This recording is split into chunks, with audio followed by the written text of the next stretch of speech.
Well, guys, we're back at Hickory Hollow, and we're playing the 9th hole here, par 379 yards, and we just hit a wonderful tee shot. Wonderful tee shot right there. I don't know if you can see that.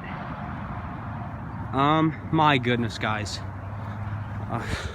About like a 25-mile-an-hour wind, crosswind, and helping.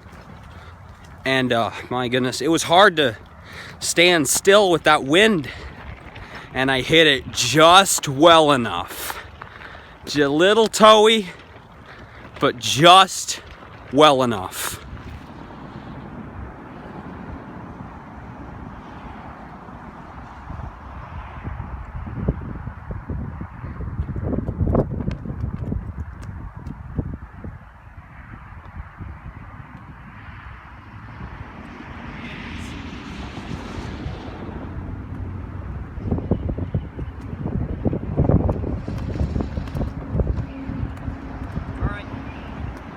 Take a par. This hole, I got doubles the first 2 times I played it. This time we got a par. Let's go. What's up, everybody? It's Buffalo Ben 15 Golf back at it again, and today we're playing Hickory Hollow Golf Course out in Macomb, Michigan. I played this course 2 episodes ago, and I shot pretty well on the front 9. I shot a 41, but then off camera I shot a pretty bad 45, and a week and a half after that I actually came back. I showed you the card at the beginning of this video, and I shot a pair of 47s, so definitely need some revenge on this course, especially on the back 9, so that's what we're going to try to do for you today. So there's out of bounds to the left, so I blocked mine way to the right, and man, just thought it would draw back. You know, I had a little bit of a draw going all day, and that time it just didn't move. So then I hit a pretty bad wood shot up the 18th fairway because I'm playing up that fairway and chipping it back over because I figured that was a better option just because there were so many trees to the left of me on my second shot. And it worked out okay. We got a wide open shot to the green. The problem is, though, the wind was just in my face. It was a crosswind off to the left. Yeah, as you can see, the flag is blowing right towards me. And it started right on line, and just the wind blew it all the way down to the front of the green. So, yeah, really tough conditions I had that day. It was like 42 degrees, 20-mile-an-hour wind gusts. It was tough. A little bit, but I got some spin. So 41 on the front 9, because I shot a 41 again on the front 9. Honestly, it felt like I was playing some really, really good golf. Like in the summer, it would have been sub 40, definitely, with better conditions. And so tap in bogey there. Just barely missed that putt. That was a little bit frustrating, but honestly, I'll take it after that tee shot. Alright, so here's a little interesting par 3. Between the trees, got to kind of kick a field goal a little bit. There's a pond in front of the green. There's a creek to the left of the green. And so a little postage stamp par 3 that's tougher than when you first look at the yardage on the card, that's for sure. And I blow that one by. I thought it would hit a few leaves and slow down, and it just missed every one of them. Just so infuriating. Alright, back the other way. I misread it, but the putting stroke's a lot better than it was at the beginning of the year, so only a matter of time before I make some more putts. Alright. Drivable par 4, 270. Come on, let's hit a good drive. Or a slice into the trees on the right. Yeah, that works too. Oh my goodness. Just when I thought I was just in the clear, birdie opportunity, and now we're slicing drives into trees. All right, 85-yard wedge shot. I land it right where I wanted to.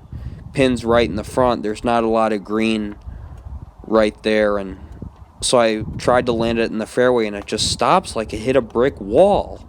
So I go up there, and I'm like, what the heck happened to my ball? And then I see mud all over it and a crater right next to it because it plugged. That's what you get for playing in November. That kind of stuff.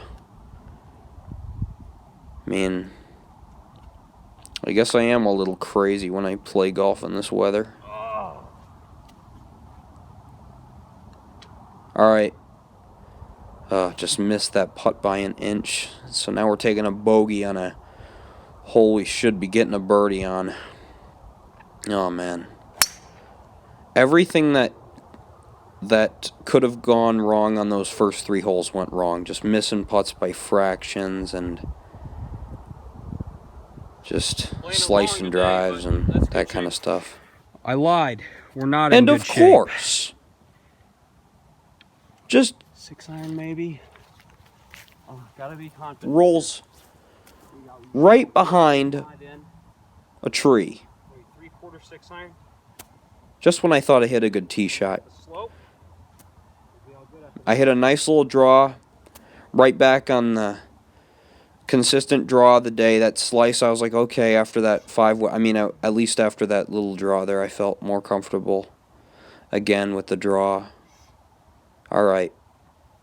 Got to hit a miracle shot here. Used a 6-iron from about 125 out. Punch shot right under the tree. Rides up the hill just like I wanted it to. Perfect shot. Right onto the green. Roll the highlight film. I could not believe that I pulled that off. So now we're going from a hole that I could have made a really big number onto a birdie opportunity. Didn't think it'd be the hole I'd be having a birdie opportunity on, but I'll take it. Right? Golf's a funny game. All right. About 15 feet up the hill. Let's make one. Are you kidding me? Oh, and it's perfect. It's in. What a shot.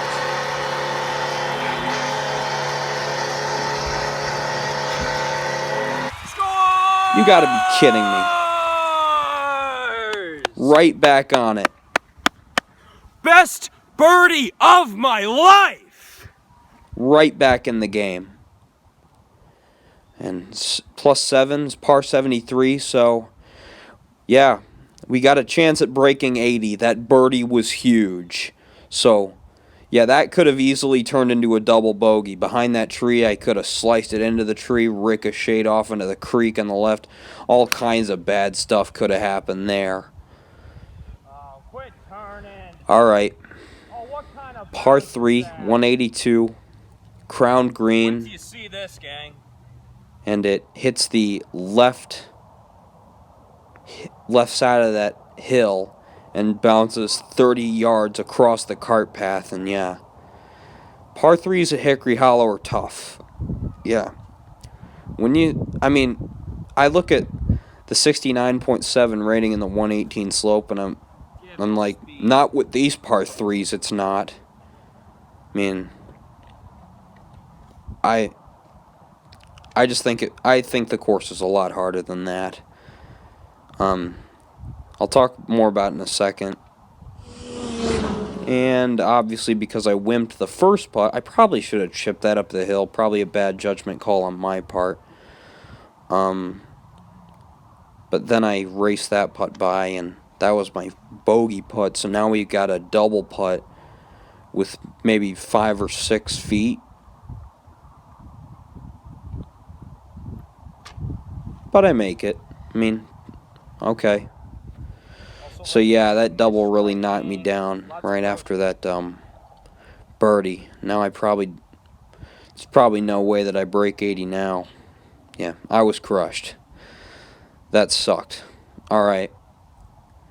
So 315 par 4. Another short one, but another tricky one with a lot of trees that can block you off if you're not careful. And so the first 2 times that I played this hole, I tried to just clear everything with like a driver or 3-wood and get like right to that gap up there. And that didn't work. So what I tried to do here was lay back far enough to where I could get over the trees on my second shot.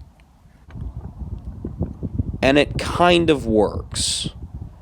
Right, I would have liked to be on the green. I actually used pitching wedge from 155 up the hill. I really had to hit that one hard. I had it way forward in my stance and tried to do the little Tommy Gainey dip and then thrust upward. And it worked out pretty well. All right. Oh, you got No. to be kidding me. Not another one. I mean, you guys have seen that. I've had like 3 putts that I've done that on this 9 so far. Oh, man.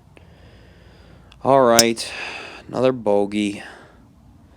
Just a roller coaster of a back 9 so far. I don't think I've made a par yet. Yeah, I don't think I've made a par yet because I went bogey, bogey, bogey, birdie, double bogey. Wow. I gotta work on the consistency, guys. At least we can still hit stingers. Man, that 3-wood That's real good. just rolls up there forever. 544 par 4. Hit a perfect drive, perfect 3-wood up there, and now we just got to pitch onto the green. We were talking about the roller coaster that the back 9's been, and there's a birdie. Right back on the top of the hill. All right. So, off to 17.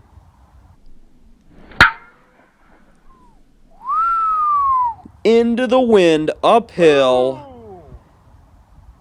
No big deal when we can hit a boom drive, right? That was crushed. All right. Just a short little wedge in. Pretty short par 4, pretty wide open. I think it's the easiest hole in the course.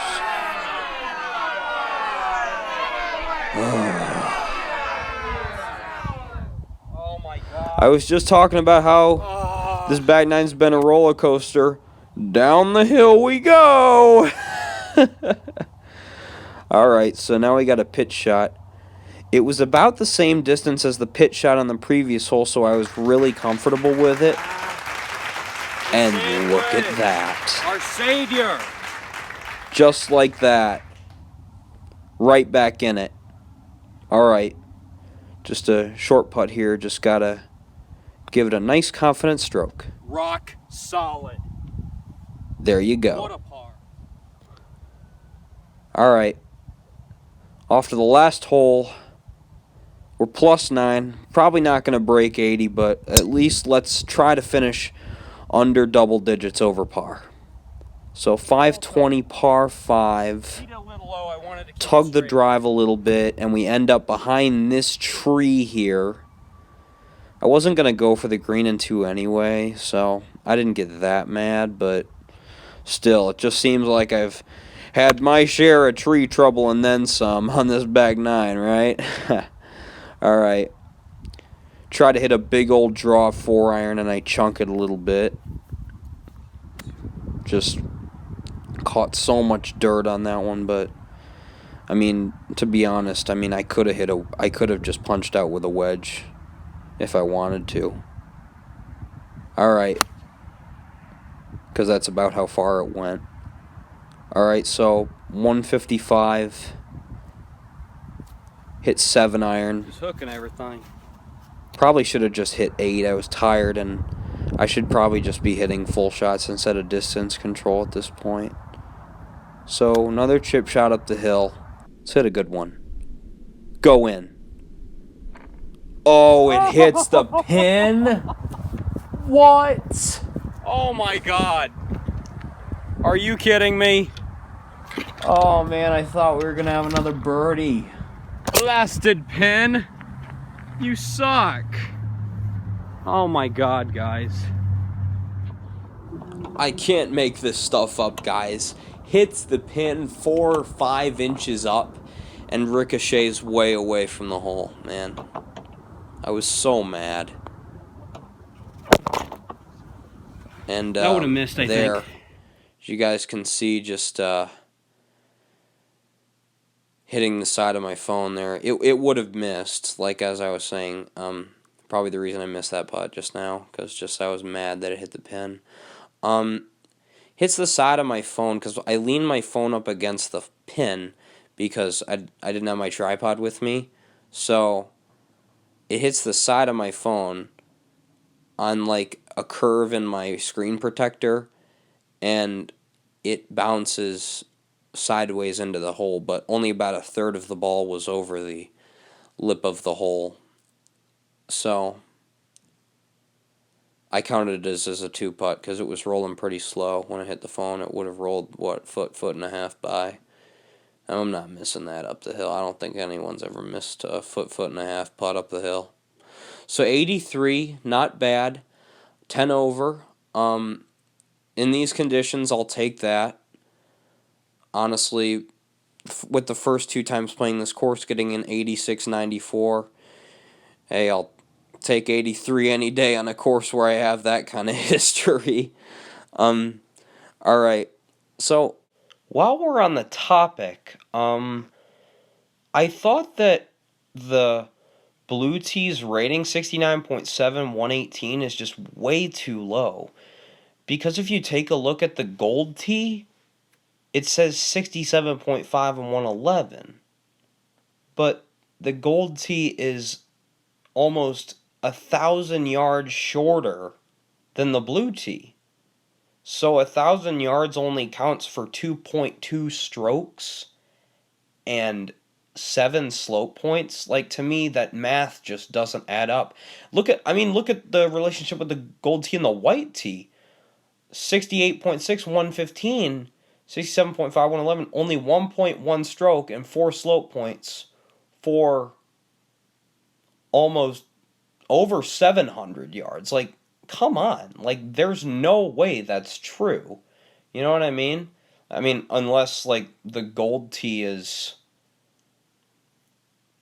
like, the rating for the gold tee is, like, way too high or something. Like, but I don't think it is, just because it's a par 73. I don't know that many courses out there where the rating is from the tips is like over 3 strokes under par. Like, I'm not playing from the ladies' tees or the senior tees. I'm playing from the tips. Like, the tips aren't. I don't know that many courses where that would be the case. You know what I mean? So that's just my take on it. Hickory Hollow, do some remeasurements. Because, I mean, I don't want my handicap to inflate. Like, if this becomes my regular course, like, I don't want my handicap to be inflating like that. You know what I mean? Because, I don't know. That's just my take on it. I mean, if you guys can see what I'm saying, then I don't know. Just, I hope you guys know what I'm saying. Alright, and I just see, like, on 5 or 6 of these holes, a scratch golf or a 0 handicap shooting considerably over par on some of these holes. Like, the rating is 3.3 strokes under par, so the, like, hardest handicap holes, they should probably be shooting close to par if they're going to give it that rating. But I don't see a pro shooting 3 average, or a scratch golfer shooting 3 average on hole number 14, for example, a 3 average on number 9. And that's a 13 handicap hole. I just don't see that. There's just so much trouble around that green. And number 5 and number 6 with that pond on the right in the driving zone. I mean, I know I didn't make it to it on 5, but a 0 handicap sure could. Like, that kind of thing, guys. Number 15, trees everywhere. almost guaranteed to hit one. There's just so many of them right in the driving zone and on your way to the green. Like, I hope you guys can understand what I'm saying. For those of you that understand what I'm saying when it comes to this whole stroke rating thing, some of you may not know what I'm talking about, but if you do, good for you. Alright guys, I know this video is getting pretty long. I don't know what the deal is with future course vlogs in this season, just because it's November, it's Michigan. You never know what you're going to get. It might be 70 degrees one day in December, or I might not see a blade of grass for the next 3 months. You never know. Alright, that's all for now guys. Buffalo Ben 15 signing off. Have a good day everyone.